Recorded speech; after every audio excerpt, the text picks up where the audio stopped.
자, 다음 넘어가려고 하는데, 오늘 제가 질문을 좀 늦게 받아가지고, 여기에 포함되지 않은 문제 중에, 괄호 넣기 문제가 하나 있어요. 그래서 33번 넘어가기 전에 그 괄호 넣기 문제를 한번 보고 넘어가도록 하겠습니다.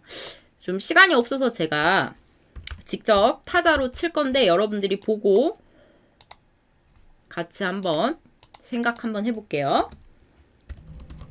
자, 30번 문제 보도록 하겠습니다. 멤버십 회원 중에 30번 질문을 해주셨는데 조금 제가 늦게 확인해서 이걸 오늘 수업 자료에 포함을 못 시켰어요. 같이 한번 볼게요. 괄호 넣기 문제인데요. 이거 잘 보세요. 괄호 앞뒤 부분에서 힌트를 찾아야 한다고 했었죠. 여기 보면 축구공에 대한 설명인데 이렇게 나옵니다. 자, 축구공 하면 뭐가 떠오르냐면 흰색과 까만색 조각 32개로 이어져 있대요. 그래서 축구공 이렇게 보면요. 이렇게 조각 이렇게 돼가지고 대충 그릴게요. 그래서 한쪽은 뭐 검은색, 하얀색, 검은색, 하얀색, 뭐 검은색, 하얀색, 뭐 이런 식으로 이어져 있죠. 이것은 이런 제도가 처음 시행될 때 나왔다라고 설명하고 있고요. 자, 축구공은 정다각형 모양의 조각들을 꿰매서 정다각형이라고 하면 여러 가지 이렇게 각이 있는 모양을 다각형이라고 합니다. 이렇게 사각형, 삼각형, 그 다음에 뭐 육각형, 뭐 오각형 막 이렇게 있죠. 이런 걸 각이라고 하는데 이런 뿔을 각이라고 하는데 이 각이 많을수록 정다각형이라고 해요. 이것을 꿰매서 이런 형태로 만들어진대요. 자, 그럼 뒤에서 어떤 형태에 대한 설명이 나오면 이 괄호 부분에 대한 설명이 되겠죠. 형태는 모양, 모습이라는 뜻이에요. 뒤에 보면 이런 말이 나와요. 수학적으로 계산하면 두 개의 정육각형과 한 개의 정오각형 한 점에서 만날 때 가장 구형에 가까운 모양이 된대요. 구형, 형태죠? 구형은 뭐예요? 동그라미예요, 동그라미. 그래서 축구공이 32개의 조각으로 이루어져 있구나. 구형, 동그라미 모양에 가까운 모습이 되기 때문에 32개가 된대요. 자, 그럼 이렇게 여러 조각을 이은 이유가 이것 때문이죠. 완전한 구에 동그라미 모양에 가깝게 축구공을 만들기 위해서 여러 가지 다각형을 모아가지고 만든다라고 볼 수 있습니다. 30번의 답은 2번이라고 볼 수 있어요. 이해되시나요? 여기서 문제 풀 때 여러분들이 힌트 얻으셔야 했던 게 이거예요. 이런 형태다라고 말이 나왔기 때문에 이 형태에 대한 설명이 뒤에 있었다면 이 형태에 대한 설명과 관련된 것을 여러분들이 찾으셔야 하는데 가장 구형이다라는 형태에 대한 설명이 나와 있었고요. 이 형태는 겉모양, 모습이라고 보시면 됩니다. 구형은 동그란 모양 이렇게 보시면 돼요. 정다각형 뿌리, 모서리가 여러 개인 도형 보시면 되고요. 정육각형, 정오각형 나와 있죠. 정육각형은 제가 잘 그릴 수 있을란가 모르겠네요. 잠깐만요. 하나, 둘, 셋, 넷, 다섯, 여섯. 이게 정육각형이에요. 보면 모서리가 하나, 둘, 셋, 넷, 다섯, 여섯 개 있죠. 이게 정육각형. 정오각형은 5개 있는 거. 하나, 둘, 셋, 넷, 다섯. 이렇게 있는 거. 하나, 둘, 셋, 넷, 다섯. 이걸 정오각형이라고 합니다. 이해되시죠? 넘어갈게요. 질문 없으시죠? 다음에 33번으로 넘어가도록 하겠습니다.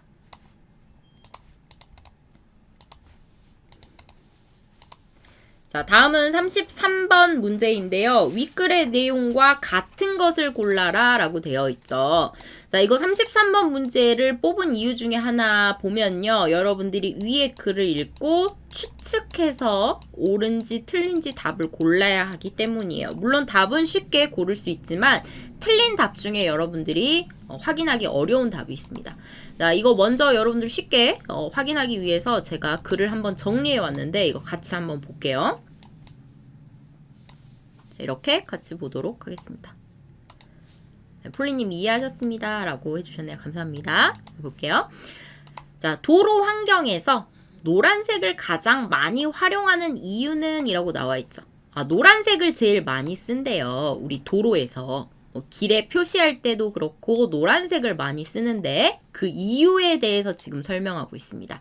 이유 보면 노란색의 색수차가 적기 때문이다 라고 나와 있죠. 몰라도 그냥 표시하고 넘어가시면 됩니다. 뭔가 색수차가 적어서 가장 많이 활용한다 라고 볼 수 있고요. 뒤에 색수차는 굴절률 차이 때문에 생기는데 이유죠. 이것 때문에 생기는데 색수차가 적어야 우리 눈에 들어왔을 때 망막에 정확하게 초점이 맞추게 된대요. 와, 어려운 단어 많이 나와도 여러분들 확인하고 이렇게 보시면 돼요. 우리 눈이라는 거니까 이 눈에 정확하게 초점이 맞춰요. 그럼 무슨 뜻이에요? 눈에 잘 보인다. 우리 눈에 잘 띈다 라는 뜻이 되겠죠. 눈에 잘 띈다. 눈에 잘 보인다 라고 이해하시면 됩니다. 눈에 정확하게 맞춘다. 이런 뜻이 되죠.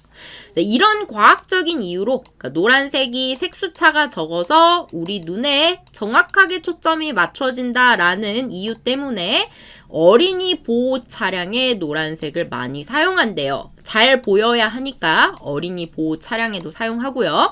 조사에 의하면 연구해 보니까 사고율이 가장 낮은 색상이 노란색이에요. 노란색 차량이 가장 사고가 조금 낮대요.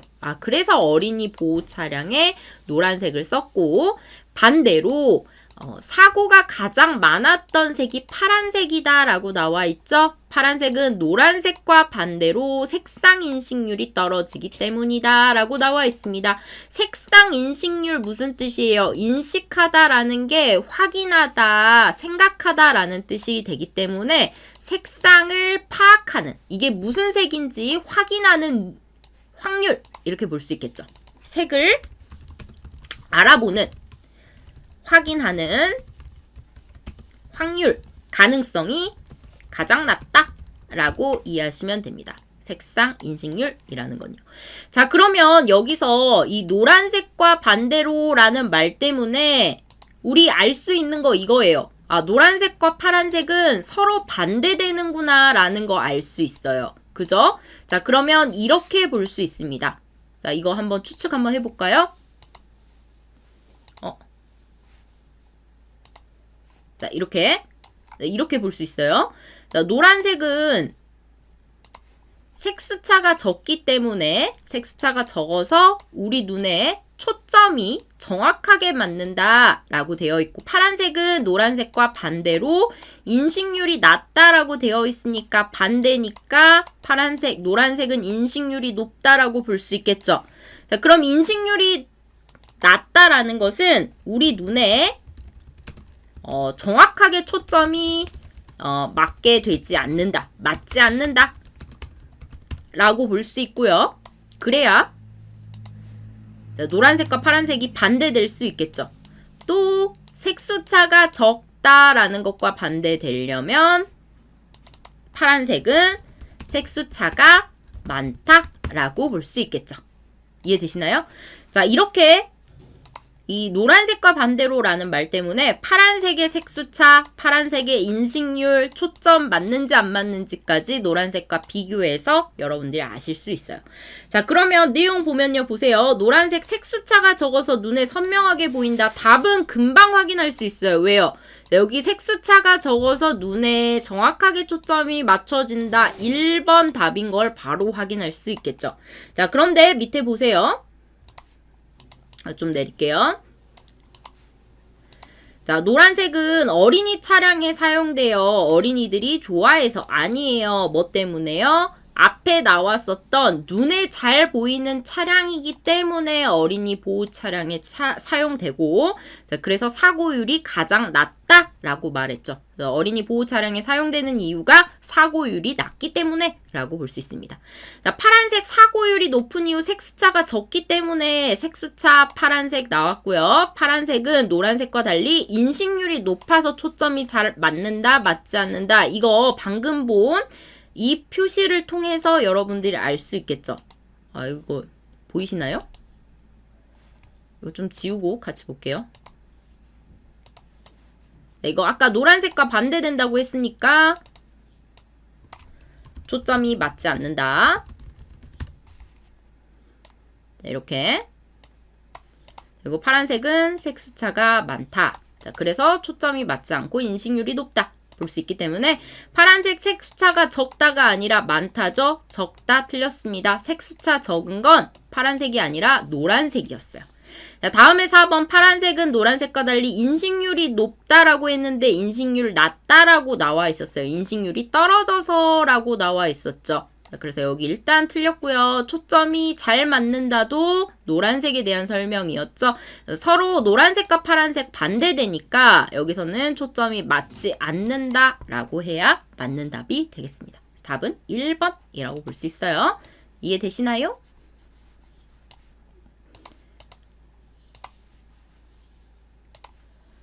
이번에 조금 과학적인 글이었기 때문에 어려운 단어가 좀 많이 나와 있었는데 관련된 단어 보면 뭐 색수차, 망막 뭐 이런 단어 한번 볼게요. 굴절률 이런 단어 한번 보도록 하겠습니다. 자, 먼저 색수차라는 건 이런 거래요. 빛이 이렇게 들어와서 이게 이렇게 퍼지는데 얼마나 색깔이 넓게 퍼지느냐 이걸 색수차라고 한대요. 그래서 봤을 때 가장 넓게 퍼지는 것, 좁게 퍼지는 것 이걸 통해서 색수차가 뭐 많다, 적다 라고 나타낼 수 있다 라고 합니다. 그래서 이런 거 그냥 빛이 들어와서 이게 퍼질 때 나타나는 것 색수차라고 볼 수 있고요. 굴절률 볼게요. 빛이 들어왔을 때 직선으로 안 들어오고 한번 휘어지죠? 자, 이 휘어지는 것을 굴절이라고 합니다. 굴절. 빛이 들어와서 그대로 지나가지 않고 한번 휘어지는 것 굴절이다 라고 보시면 돼요. 자, 그럼 망막 한번 볼게요. 망막은요. 여기 보세요. 자, 우리 눈에 들어왔을 때 망막에 초점이 맺힌다 라고 되어 있는데요. 자, 밖에서 빛이 이렇게 들어올 때 빛이 그대로 들어오지 않고 이렇게 우리 눈에서 한번 휘어져요. 굴절되죠? 한번 휘어져서 우리 눈의 이 뒤편에 이렇게 맺힙니다. 상이 잡혀요. 눈에 보이는 거죠? 이걸 망막이라고 합니다. 망막. 이 망막에 빛이 들어와서 여기에 정확히 모여야만 우리가 밖에 있는 것을 정확하게 눈으로 볼 수 있어요. 인식할 수 있어요. 굴절돼서 망막으로 확인할 수 있다라고 볼 수 있겠죠. 이해되시죠? 나머지는 뭐 특별히 어려운 단어 아니기 때문에 넘어가도록 할게요. 자, 다음에 37번 문제도 글의 주제 맞는 것인데요. 특별히 어렵지 않기 때문에 이것도 좀 빨리 보고 넘어가도록 하겠습니다. 자, 37번의 답은 3번이었는데요. 여기서 보면 마지막 부분에 따라서 나와 있고요. 보완해야 한다, 어야 한다 나와 있어요. 우리 주제 풀 때 마지막에 따라서, 그러므로, 즉 이런 정리하는 문장, 그 서술어 표현, 해야 한다, 하는 것이 좋다, 뭐 할 필요가 있다, 무엇이 필요하다 이런 서술어가 나오면 주제가 있는 부분이라고 했었죠. 자, 이 문장이 주제입니다. 사고 재발, 재발이라는 것은 반복해서 사고가 발생하는 것, 다시 발생하다 라는 뜻이죠. 사고가 다시 발생하는 거 막으려면 리튬이온 배터리 기반 시설 안전 기준을 전면적으로 검토해서 법적, 제도적 장치 보완해야 한다. 결국 여기서 무슨 말하고 있냐면요. 이 안전 기준을 다시 한번 보완하자라고 말하고 있는 거죠. 3번이 답이 됩니다. 안전기준을 검토해서 다시 보완해야 한다. 3번이 답이 되고. 네, 이것글 보면 예전에 카카오 이렇게 화재 사고 났을 때 이런 있었던 일들이 생각이 나는데 보면 배터리 한 개에서 촉발된 데이터 센터 화재 때문에 일상이 마비가 됐대요. 왜냐하면 이 리튬이온 배터리는 분리해주는 막이 훼손되면 화재 폭발이 일어날 수 있다. 뭐 진화도 어렵고 폭발과 감전 우려도 있다. 그러니까 안전 기준을 제대로 마련하자 라고 나와 있죠. 여기서 좀 단어가 어렵기 때문에 단어만 보고 넘어가도록 할게요. 자, 어디에서 촉발되다 라고 있고요. 마비되다 라는 단어도 한번 보고 넘어가도록 하겠습니다. 또 지난주에 보긴 했지만 훼손되다 한번 보고요. 진화하다. 그 다음에 전면적 이런 단어 여기까지 한번 볼까요? 자, 먼저 촉발되다 라고 하면요. 앞에 주로 에서와 같이 쓰여요. 앞에 주로 원인이 옵니다. 원인이 앞에 오고요. 이 원인에서 촉발되다 라고 사용하죠. 예, 의미는요. 이런 뜻이 있어요. 앞의 원인에서 영향을 받거나 자극을 받아서 주어의 일, 주어가 발생하다. 이렇게 볼 수 있습니다. 촉발되다. 앞에 나온 이 원인 때문에 원인으로 인해서 앞에 나온 이 주어에 해당하는 일이 발생하다 라고 볼 수 있죠. 그래서 예를 한번 보면요. 화재 사고가 이 주어가 생긴 거죠. 촉발되다. 생겼어요. 자, 무엇 때문에요? 배터리 한 개에서 촉발되었다 라고 하면 이 배터리 한 개 때문에 화재 사고가 생겼다, 일어났다 라고 볼 수 있는 거죠. 이해되시죠? 자, 다음에 마비되다 한번 보겠습니다. 마비되다.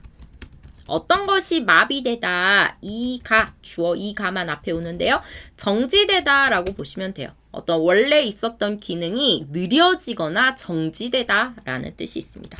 원래 기능이 느려지거나 정지되다 라는 뜻이 있어요. 여기서는 우리 일상이 마비됐다라는 거니까 우리가 평범했던 삶이 뭔가 정지되었다. 카카오 연락도 안 되고 전화도 안 되고 이렇게 불편한 일이 생겼다 라고 볼 수 있겠죠. 훼손되다, 훼손하다 라고 하면 망가지다 라고 보면 된다고 했었죠. 넘어가고요. 진화하다 보겠습니다. 진화하다. 불과 관련된 것이 나오면 뭐였어요? 불과 관련된 것은 이 불을 끄다 라는 뜻이었어요. 진화하다, 진화되다 라는 뜻입니다. 자, 전면적으로 볼게요. 전면적으로 무슨 뜻이에요? 전체적으로 라는 뜻과 같습니다. 전체적으로 모든 범위에 거쳐서 모든 것을 다 이런 뜻이에요. 전체적으로 검토해서 모두 다 확인해서 이런 뜻이 되는 거죠. 전체적으로 모두 다 전반적으로 라고 보시면 됩니다. 자, 이해되시죠? 넘어갈게요. 질문 있으시면 들으시면서 이해 안 되시는 거 궁금한 거 질문해 주시면 됩니다. 넘어가겠습니다. 다음에 38번도 좀 빨리 보고 넘어가도록 할게요. 38번. 같이 한번 볼까요? 자, 정치와 관련한 문제였는데, 이 38번에 나온 이 정치와 관련된 문제는 이전 토픽 시험 읽기 문제에서는 정치에 무관심한 사람들이 있어. 정치에 무관심한 사람들에 대해서 나왔었죠. 어떤 쪽도 편들지 않고 중간에 있는 사람들, 중도층, 중립층에 대한 글이 나왔었어요. 그때는 이 사람들이 뭐 정치에 무관심하거나 뭐 소극적인 게 아니다. 좀 이 사람들 때문에 좀 신중하게 뭔가 결정할 때 이 사람들의 영향력이 크다라는 내용의 읽기 문제가 나왔었고요. 지난주 토요일에 멤버십 회원들과 함께는 지난주 토요일 멤버십 쓰기 수업에서는 이런 사람들과 관련해 투표 투표의 중요성에 대해서 우리가 예상 문제를 같이 풀었었죠. 그거 생각하시면 조금 더 쉽게 문제를 푸셨을 것 같아요. 네, 내용 보면 이런 내용이 돼요. 먼저 주제니까 주제 내용은 여기에 나오죠. 뒤에 하지만 이 뒷부분이 주제가 나옵니다. 뭐 하지만 개인의 의사표시가 자유로운 현 시대에 걸맞는 세대가 되기를 바란다. 이거 작가의 생각 그대로 나와 있는 거죠. 여기가 이 주제라고 볼 수 있어요. 걸맞는 세대가 되길 바란다. 어떤 걸맞는 세대요? 의사표현의 범주래요. 무관심해서는 안 된대요. 뭐가요? 이 정치에 거리를 두고 관망하는 것 같은데 정치에 관심 두기 싫은 게 아니라 정치에 좀 관심을 갖고 자, 이거를 좀 집중해서 봐야 한다라는 의미가 되겠죠. 답은 3번이 됩니다. 이 젊은 세대도 20대도 정치에 관심을 가져야 한다. 의사표현의 한 방법이기 때문에 현 시대에 맞게 이 의사표시를 해야 한다. 무관심해서는 안 된다. 라는 내용이 답이 되겠죠. 3번이 답이 됩니다. 좀 내용 보면요. 기성세대의 눈에 20대가 정치에 거리를 두고 관망하는 것처럼 보일 거래요. 그래서 기성세대는 9세대라고 보시면 돼요. 현재 활발하게 활동하고 있는 나이 든 세대를 9세대라고 볼 수 있죠. 자, 이 사람들의 눈에 20대는 정치에 거리 두고 관망하는 것처럼 보여요. 그런데 20대에게 정치는 가성비가 떨어진다라고 나와 있습니다. 이거 가성비라는 단어가 어려우니까 다음 줄에 설명 나와 있죠. 가성비, 즉 가성비는 이해에 많은 시간을 투자해야 하는 정치에 관심 두기 싫은 것. 그러니까 정치를 이해하려면 시간이 많이 필요하기 때문에 가성비가 떨어진다라고 보는 거고요.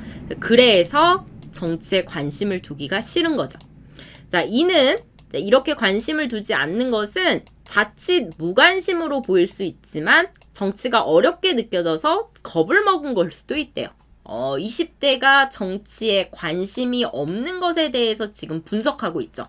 하지만 뒷부분이 중요하죠. 접근하기 어렵다고 해서 무관심해서는 안 된다. 무관심하거나 냉소하거나 포기하거나 이것도 의사표시하는 방법이지만 이것보다는 의사표시가 자유로운 현대 시대에는 내가 정치에 좀 더 관심을 갖고 그걸 표현하는 세대가 되기를 바란다 라고 말하고 있습니다. 여기서 좀 단어가 어려운 단어들 좀 나와 있는데 단어들 보면 무엇에 거리 두다, 뭐 관망하다, 그 다음에 아까 봤던 이 가성비라는 단어 같이 봐야겠죠. 또 뭐 지레, 자칫 이런 표현도 같이 보면 좋을 것 같아요. 자, 무엇에 거리를 두다라고 하면요. 비유적인 표현이에요. 거리를 두니까 가까워지기 싫은 거죠. 자, 그래서 심리적으로, 마음으로 가까이 하지 않는다, 가까이 하지 않다 라는 뜻으로 거리를 두다 라고 씁니다. 정치에 거리를 두니까 정치에 가까이 하지 않는다, 정치를 친근하게 생각하지 않다 라고 볼 수 있죠. 만약에 앞에 나온 대상이 사람이라면 가까이 하지 않다, 친밀하게 생각하지 않다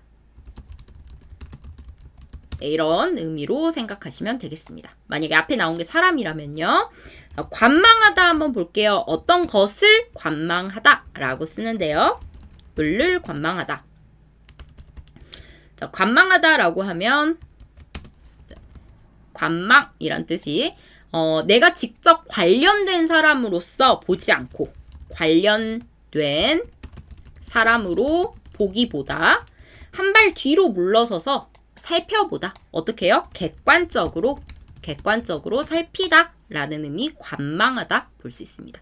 객관적으로 바라보다, 살피다, 관망하다 라고 볼 수 있죠. 넘어갈게요. 자, 다음에 가성비 보도록 할게요. 가성비. 자, 가성비라는 단어도 많이 쓰는데요. 이 가자가 가격, 돈이라는 뜻이 있습니다. 그러니까 돈과 관련해서 가격 대비, 가격 비교한 성능이라는 뜻이죠. 성능, 효능이라는 뜻이에요. 자, 그래서 가격과 비교했을 때 그 가격 대비 물건의 뭐 효과 아니면 어떤 일의 그 성과 뭐 이런 것들을 따질 때 우리는 가성비라고 해요. 자, 다음에 뭐 자칫 한번 볼게요. 자칫. 자칫도 많이 나왔죠? 자칫은 조금 잘못하면 이런 뜻으로 씁니다. 조금이라도 잘못하면 뭐 조금 실수하면 뭐 이런 뜻으로요. 같은 의미로는 뭐 까딱하면 까딱 뭐 또는 아차하면 다 같은 의미로 볼 수 있어요. 자칫 뭐 무관심으로 까딱하면 뭐 무관심으로 볼 수 있다. 뭐 아차하면 무관심으로 볼 수 있다. 이렇게 같은 의미라고 볼 수 있죠. 자, 넘어가서 지레도 한번 볼게요. 지레. 자, 미리라는 뜻입니다. 지레 겁을 먹는다. 미리 겁을 먹은 걸 수도 있다. 똑같은 의미라고 보시면 되겠습니다. 누링님 안녕하세요 라고 하셨네. 안녕하세요. 반갑습니다.